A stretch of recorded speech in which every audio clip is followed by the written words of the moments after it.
Hello, viewers. I think I am audible and visible. At least everything looks okay. The stream quality looks excellent. I think I'm able to understand how to use OBS. So, in today's video, I'm going to talk about Pancho Gonzales.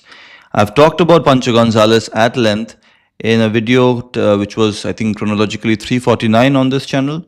It was titled Legends of Tennis.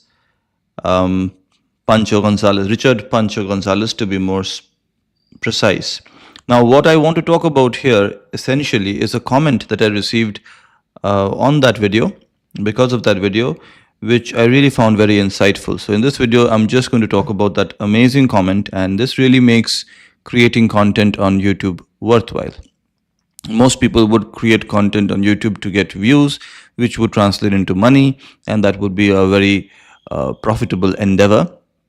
And that does appeal to every YouTube viewer. It's not a bad thing, but the real, the charm of YouTube is getting a comment from somebody you're otherwise never going to meet, and a really good comment, a very insightful comment that increases your appreciation for somebody you already appreciate.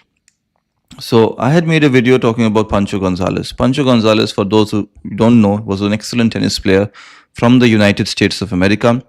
And while tennis enthusiasts do engage in a lot of debate about who is the greatest of all time, they don't talk about all time. They talk about the Open era only.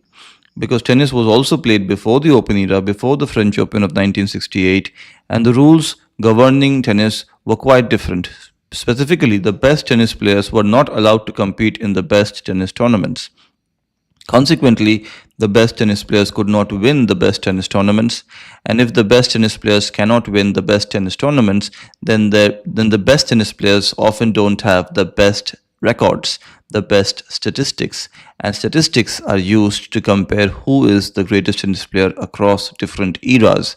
So many tennis players from before the Open era do not even figure in the conversation. People like Liu Hode, people like Pancho Gonzales, people like Jack Kramer are not routinely talked about in a debate on YouTube about who is the greatest tennis player of all time.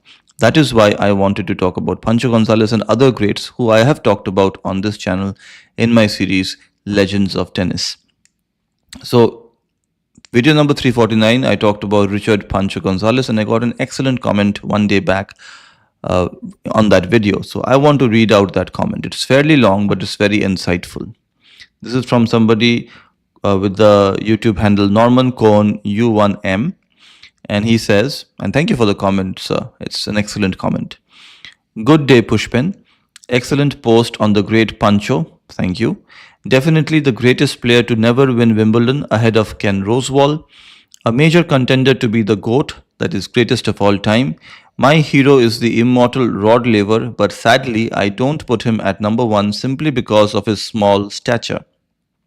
Pancho the Cat, despite his size, possessor of the definition of a perfect service action, that is maximum power, minimum effort, good ground strokes, but above all that angry, fighting against the world persona. He had one unique shot, that is on-drop volleys, pulled his racket just back before impact. So who, in my opinion, remember it is only my opinion, is the GOAT? So he goes on to say, I misread a few sentences there, I just read it again. He had one unique shot, that is on drop volleys, pulled his racket back just before impact. So who, in my opinion, and remember it is only my subjective opinion, is the GOAT? It is one of three. In chronological order, Don Budge, Jack Kramer, Liu Hode, and the winner is Liu Hode. My top five would be Hode, Kramer, Budge, Pancho, and Laver. Obviously, this will upset the fans of the big three, Roger Federer, Rafael Nadal, and Novak Djokovic. But to reiterate, it is only my opinion. So why Liu Hode at number one? I am only interested in one criterion, not titles won, not head-to-head records, not performances on different surfaces, not longevity. No, my criterion is which player at his very best would beat every other player at their very best. I think Lou Hoard's high was better than anyone else's, and I'm including Ellsworth wines in that list. Now, all the names mentioned here, I've talked about them on this channel. Please do check out those videos if you find this interesting. Pancho himself said that if there was a championship of the universe, then he would select Lou Hoard to represent Earth. Bear in mind, Pancho probably only went on to beat Lou in their professional head to head series because of Lou's serious back problems. Technically, the only thing preventing Pancho from being the GOAT was his ground strokes. Good, but not great. At the all time, very highest level, two things separate champions from also rans: belief and the quality of ground strokes. No matter how devastating your serve is, in the end, it comes down to ground strokes as you have to break serve. Bearing in mind that Pancho was a rookie when first taking on Jack Kramer head to head, quite simply, Kramer had great groundies as well as his own great first and particularly second serve. So he's basically saying that Pancho Gonzales, as great as he was, did not beat Jack Kramer because Jack Kramer had better ground strokes and also a very good serve, especially a very good second serve. Many people believe that Jack Kramer had the best second serve ever seen in the sport of tennis. But he's also added the caveat that Pancho Gonzales was a rookie. Now, what I really like about Pancho Gonzales is the fact that he was able to beat Rod Laver after Rod Laver won his second Grand Slam. And Pancho Gonzales was much, much older. He was probably close to 40 years of age when he beat Rod Laver in a matchup series. Anyway, coming back to the last part of the comment.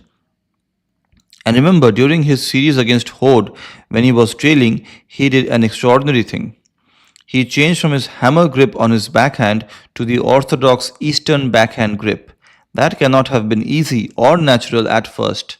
And then he concludes his excellent comment by telling me to keep up the good work. I surely will. I have to make more videos about tennis, I suppose. But thank you for watching this live stream. And thank you to all the viewers who watched this live. Bye bye.